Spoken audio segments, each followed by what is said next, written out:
Hello everyone, today we will discuss types of decision. आज हम निर्णय के प्रकार डिस्कस करेंगे। देखिए, पीटर एफ ड्रकर के अकॉर्डिंग प्रबंध निर्णय लेने की प्रक्रिया है। इसके अंतर्गत प्रबंध द्वारा अनेक प्रकार के निर्णय लिए जाते हैं। इन निर्णयों को उनकी इम्पोर्टेंस के बेस पर एच.ई. इंसाफ ने अपनी बुक कॉरपोरेट स्ट्रेटजी में इनको 3 पार्ट में डिवाइड किया है। Strategy decision, administrative decision, operating decision. Strategic decision की बात करें तो इनको हम व्यू रचना संबंधी निर्णय कहते हैं। ऐसे निर्णय जो संगठन के उद्देश्य को विस्तारपूर्वक स्पष्ट करते हैं स्ट्रेटजिक डिसीजन कहलाते हैं।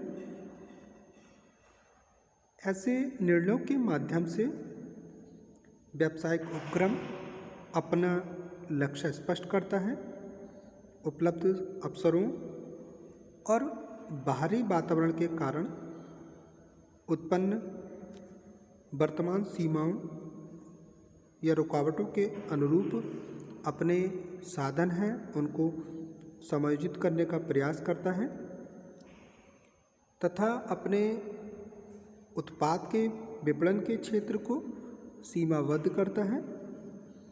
संयंत्र की स्थिति एवं उसका अभिन्यास, उत्पादन श्रेणी, उसमें विविधता और उसका विकास, वितरण के माध्यम, पूंजीगत व्यय आदि के संबंध में लिए गए निर्णय स्ट्रेटेजिक डिसीजन कहलाते हैं। एडमिनिस्ट्रेटिव डिसीजन की बात करें तो इनको हम प्रशासकीय निर्णय कहते हैं। ऐसे डिसीजन जो किसी संस्था के साधनों तथा अनुकूलतम कार्य निष्पत्ति की सुविधाओं से संबंधित होते हैं प्रशासकीय निर्णय कहलाते हैं। संगठन के ढांचे में सुधार करने, आर्थिक सत्ता एवं उत्तरदायित्व के संबंधों का निर्धारण करने, सूचना प्रणाली की स्थापना करने, वित्त उपकरण, सामग्री, कर्मचारी आदि प्राप्त करने से संबंधित जो भी डिसीजन होते हैं उनको हम एडमिनिस्ट्रेटिव डिसीजन कहते हैं। ऐसे डिसीजन का जो पर्पस होता है वो स्ट्रेटजिक रिलेटिव डिसीजन को कार्य रूप से परिणत करने के लिए एक एडमिनिस्ट्रेटिव एनवायरनमेंट तैयार करना होता है। ऑपरेटिंग डिसीजन की बात करें तो इनको हम कार्य संचालन संबंधी निर्णय कहते हैं। ऐसे निर्णय जो कार्य करने वाले व्यक्ति द्वारा कार्य करते समय डे टू डे लिए जाते हैं उन्हें ऑपरेटिंग डिसीजन कहते हैं। इनको हम कार्यकारी निर्णय भी कहते हैं। इनका मेन पर्पस व्यू रचना संबंधी एवं प्रशासकीय निर्णय को कार्य रूप में परिणत करना होता है, उनको गति प्रदान करना होता है। बजट, उत्पादन लक्ष्य, इन्वेंट्री लेवल, विक्रय लक्ष्य, कर्मचारी प्रशिक्षण एवं विकास आदि के संबंध में लिए गए डिसीजन इसी कैटेगरी में आते हैं। इन 3 कैटेगरीज के अलावा अन्य व्यावसायिक निर्णयों को एक निश्चित एवं सतत क्रम में रखा जाए तो हम इनको निम्न प्रकार से रख सकते हैं, जैसे programmed and non programmed decision, routine and basic decision, organised and personal decision, planned and unplanned decision, individual and group decision, policy and operating decision, major and minor decision. तो इस प्रकार से हम इनको एक बेसिस पर रख सकते हैं। अब बात करते हैं programmed and non programmed decision की, मतलब कार्यात्मक और अकार्यात्मक निर्णय। कार्यात्मक निर्णयों का अर्थ ऐसे डिसीजन से होता है जो कि दोहराने वाली नेचर के होते हैं, दोहराने वाली प्रकृति के होते हैं, जिन्हें लेने के लिए एक निश्चित एवं सुव्यवस्थित प्रणाली निर्धारित की जाती है। ये नैतिक एवं पुनरावृत्ति प्रकृति के होते हैं, मतलब बार बार होने वाले होते हैं। और जो आपके नॉन प्रोग्राम डिसीज़न होते हैं वो ऐसे डिसीज़न होते हैं जो अनोखे और बेजोड़ प्रकृति के होते हैं, मतलब इनको किसी विशेष जो सिचुएशन होती है उसमें क्रिएट होने पर लिए जाते हैं। इस प्रकार के डिसीज़न का जो नेचर होता है वो तय नहीं किया जा सकता। रूटीन एंड बेसिक डिसीज़न की बात करें तो ये हमारे दैनिक और आधारभूत निर्णय होते हैं। ऐसे निर्णय जो व्यवसाय की सामान्य प्रकृति में बार बार लिए जाते हैं, जिनके संबंध में हमें कम सोच विचार करने की आवश्यकता होती है, उन्हें ही हम डेली या नॉर्मल डिसीज़न कहते हैं। और ऐसे डिसीज़न जिसमें काफ़ी सोच विचार कर लिया जाना होता है वो हमारे आधारभूत निर्णय होते हैं। ये महत्वपूर्ण निर्णय जनरली जो उच्च प्रबंधक होते हैं उनके द्वारा लिए जाते हैं, और जो डेली डिसीज़न लिए जाते हैं वो क्रियाशील प्रबंधकों द्वारा लिए जाते हैं।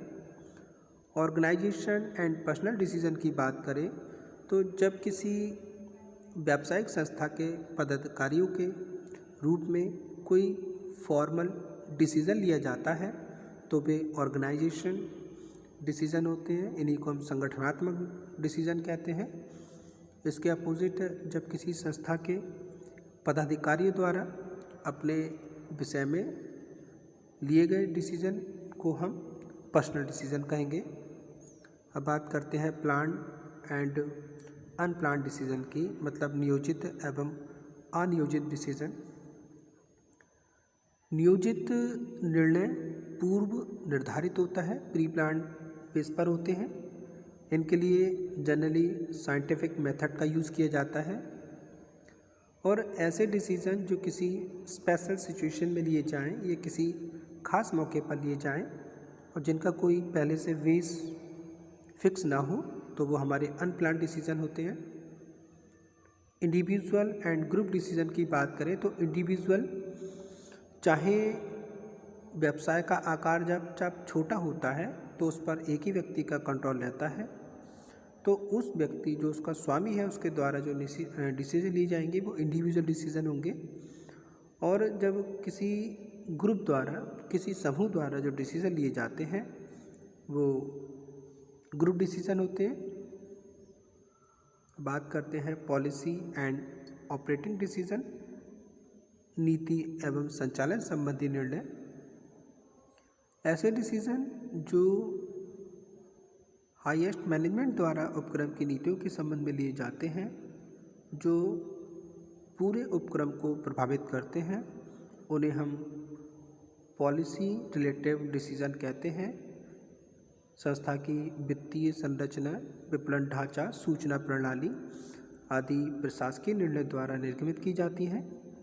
इसके विपरीत ऑपरेटिंग डिसीज़न जो संचालन के सामान्य मामलों से संबंधित होते हैं, ऐसे डिसीज़न निम्न प्रबंध द्वारा लिए जाते हैं। इन्हें हम ऑपरेटिंग डिसीज़न या करंट डिसीज़न कहते हैं। For example, bonus share issue करने का जो डिसीज़न है वो आपका पॉलिसी रिलेटिव है, जबकि ऐसे शेयर को इशू करने का जो हिसाब किताब है वो आपका ऑपरेटिंग डिसीज़न है।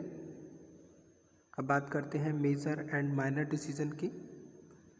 जो डिसीज़न किसी इम्पोर्टेंस मैटर के रिलेशन में लिए जाते हैं, किसी महत्वपूर्ण मामलों के संबंध में लिए जाते हैं, उनको हम मेजर डिसीज़न कहते हैं। जैसे किसी प्लांट को परचेज़ करना हो, किसी माल को बेचना हो, या हमें अमाउंट में जो माल का मूल्य है उसमें वृद्धि करनी हो, या किसी नए प्रोडक्ट को हमें स्टार्ट करना है, उसका मैन्युफैक्चर करना है, तो ऐसे डिसीज़न हमारे मेजर डिसीज़न होते हैं।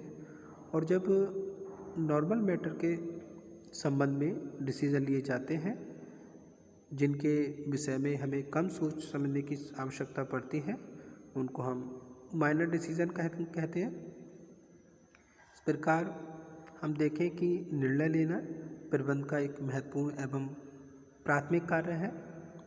प्रोफेसर साइमन ने प्रबंधन और निर्णय को एक ही रूप में समझा है और वो उसको इसका पर्यायवाची बताते हैं।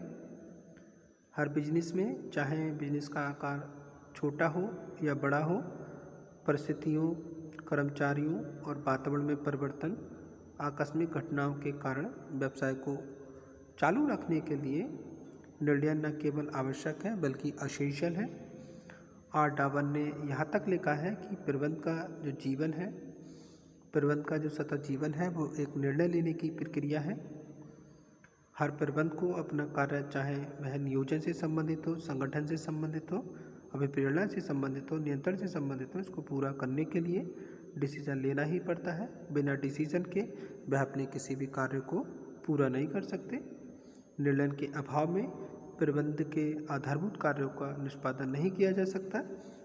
इसलिए निर्णय का महत्व इसके व्यापक क्षेत्र के कारण ही निर्विवाद रूप से बढ़ता ही जा रहा है। प्रबंधक को समय समय पर अनेक व्यावसायिक नीतियों के लिए विस्तृत विवरण तैयार करने के लिए निर्णय की महत्वपूर्ण भूमिका होती है।